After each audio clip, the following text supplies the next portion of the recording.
We're here with Kentucky Senator Rand Paul, busy day senator on Capitol Hill. I want to get first to the Broadcom deal, $19 billion worth. You said that this deal of them overtaking CA Technologies ought to have a CFIUS review. Why?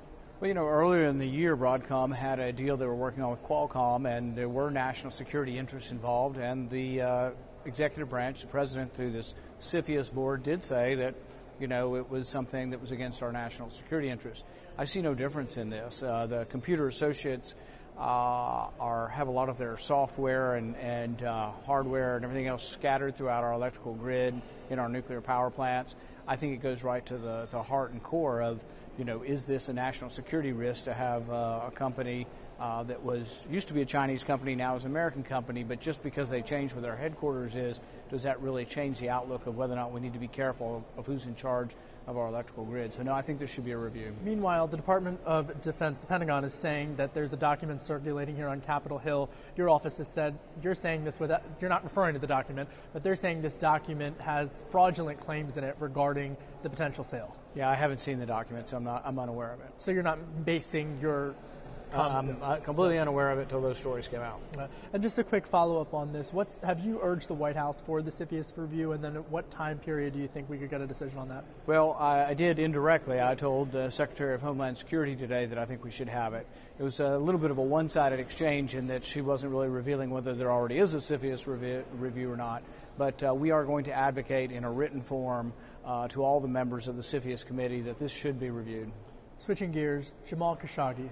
He was killed. There's an investigation now. The president has said he's talked with the Saudis at the highest level about this Washington Post contributor, columnist, as well as a critic of the Saudi Arabian regime. What do you think this means for U.S.-Saudi relations?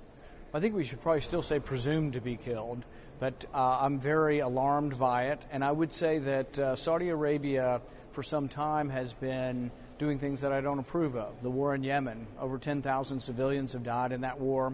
Last year it was 150 civilians at a funeral procession that were killed by Saudi bombs. A month ago, 50 school children killed on a school bus by Saudi bombs. So I don't think the United States should be involved in the war in Yemen. So I've been opposed to selling arms to Saudi Arabia, and I've been for voting. Congress is supposed to vote on when we go to war, and basically we're involved in their war. So even before the journalist went missing, I was opposed to arming Saudi Arabia.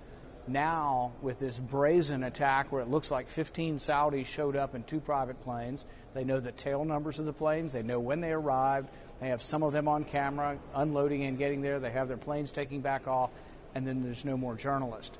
This is a journalist who essentially had taken up asylum in America. He was working here for one of our newspapers. So yes, I'm very alarmed at this, and I will be trying to get to the floor a motion to stop their arms. Now, it's not a privileged motion this week, but as soon as any arms deals are, they have to go through a process. As soon as they're announced, I will force the Senate to vote on this. When we voted about 2 or 3 months ago, 47 senators voted against the arms deal.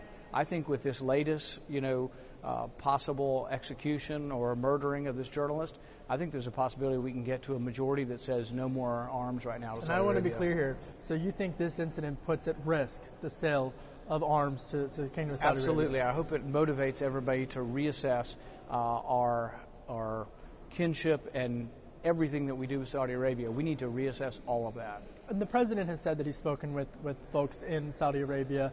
Secretary Pompeo has also said that he thinks that the kingdom ought to have an investigation into what specifically happened. But is that investigation good enough if it's coming from Saudi Arabia?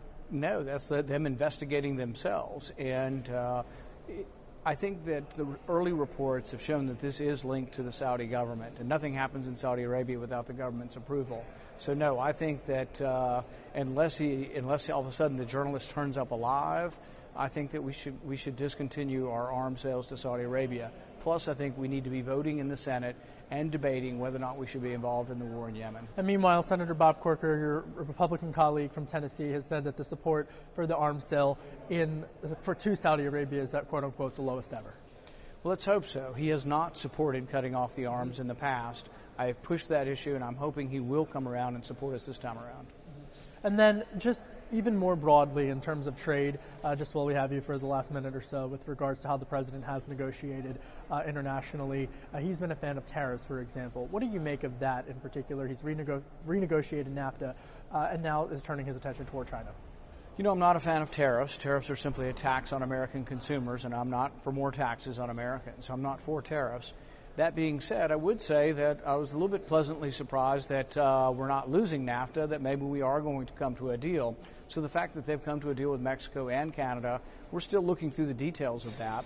I don't like quotas on how many American parts have to be in cars and what the wages have to be here and there. So there's a lot of managed trade to not only this deal, but even the original NAFTA. A lot of government bureaucracy still involved. I'd rather have free trade, no rules and regulations. You buy and sell to who do you want to.